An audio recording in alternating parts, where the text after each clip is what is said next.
like my birthday is a really not fun time for me anymore. The last Touching about it.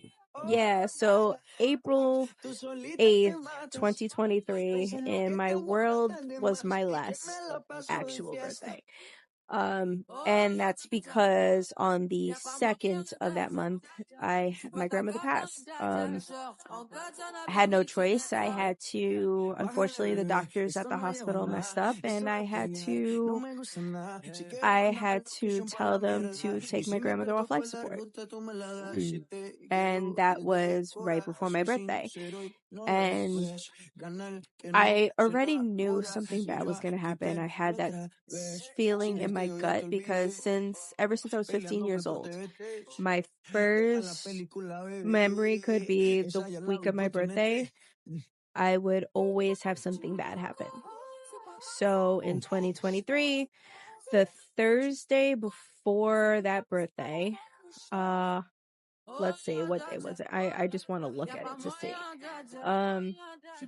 So the Thursday before that birthday, so the 30th of March in 2023, my mom called me. My mom told me my grandmother was having surgery that day. We all had dropped her off, and she said, your grandmother's going into emergency surgery. The doctors messed up. The colonoscopy went wrong, and they perforated my grandmother's bowel and ignored her while she was in the ER for 12 hours. And by the time they went in to do anything, essentially she was septic. And this is before I knew all that information. I turned to one of my best friends, Amanda, and she was working with me at the job that I was at the time. And I said, my grandmother's not coming home. And she said, don't say that. And I said, it's my curse. It's my curse. My grandmother's not coming home, and I'm aware of that, and I'm going to have to be okay with that. I'm also her medical proxy, so I had to make all of the decisions. Not my mom, not my uncle, not my grandmother's sister, no one. I had to determine what was right, what was wrong, and I've had several conversations with her, understanding what needed to be done and what she wanted done and what she would allow.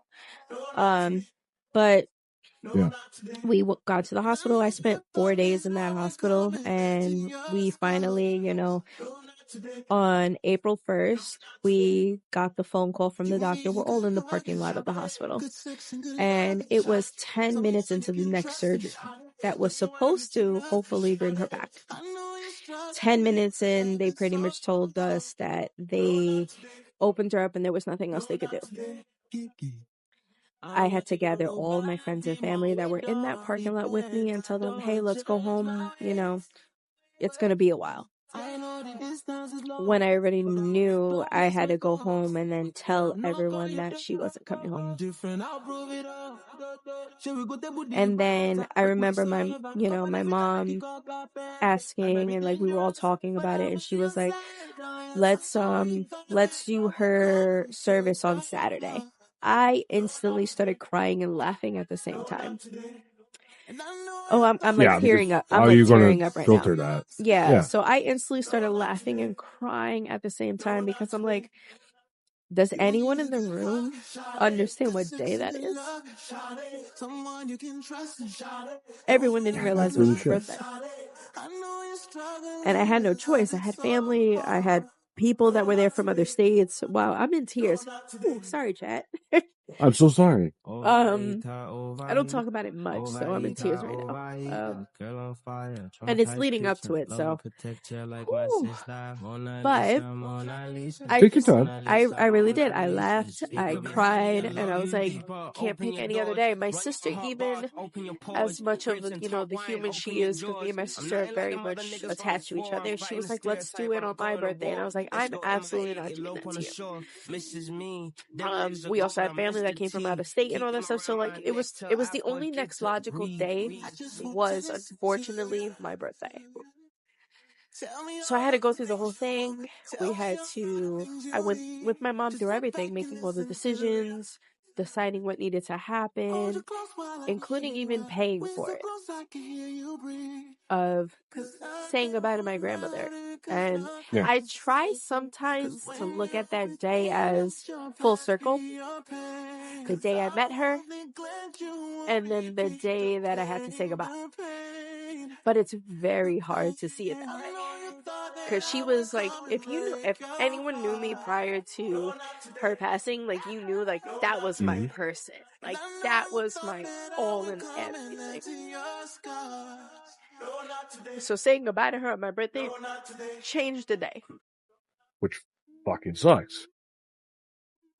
Now, God bless. God bless that she fucking made you into the woman that you are. Oh, a lot You're of a hard ass bitch who fucking was doing her thing. Like, she was probably, like, the only human in my entire world that I never lied to. I was 100% who I was. She saw me good, bad, indifferent, in all of the bad things I went through, and all the abuses that I went through, and everything that I've ever gone through. Like, she knew it all. I told her everything. And when stuff would go on with family, friends, everything, I'd tell her everything. And people used to call me and be like, why did you tell her that? Because I don't lie to her. I tell her everything. And part of this whole, like, streaming thing has developed me. In reality, it's because of her. Because it was what I used as my tool to heal through the grief. My Hashira, my VTuber that's coming out, everything that's being created, the BreezyVerse, all of that stuff is what I used to distract myself and start to heal. And the people that I've met along the way, absolutely amazing. The friendships that I've created along the way making this absolutely amazing. Yes, Neo is one of them. You know, but like also Xanthos and Crimson, they were there with me when, you know, at the services, and they have been my rock ever since. And, you know, like, it was just a series of unfortunate events. You know, the thing with my grandmother happened, the grief hit my family so hard because me, my mom, my sister, my grandmother, we were all always together. We lived together for 25 years in our family home. Like, it was us. So we ended up, you know, with all the grief and everything that was going on, we ended up losing that family home too. So it was like a lot of little things that were happening at the same time. And I'm in a whole new world now. Like, even my partner, you know, Steele, you know, I met him after that whole thing. And the funny thing is like, our anniversary day is a month exactly after my grandmother's birthday. It's like almost as like, and there's similarities between them, but it was like sent to me kind of thing. So like, it's a whole new life. It's a whole new world. It's me. It's Breezy putting herself first for the first time. I've never done that before. I've always put everyone else ahead of me and taking care of everyone else ahead of me. And like, this is strictly just me now moving into my new era. And the BreezyVerse is what's starting it.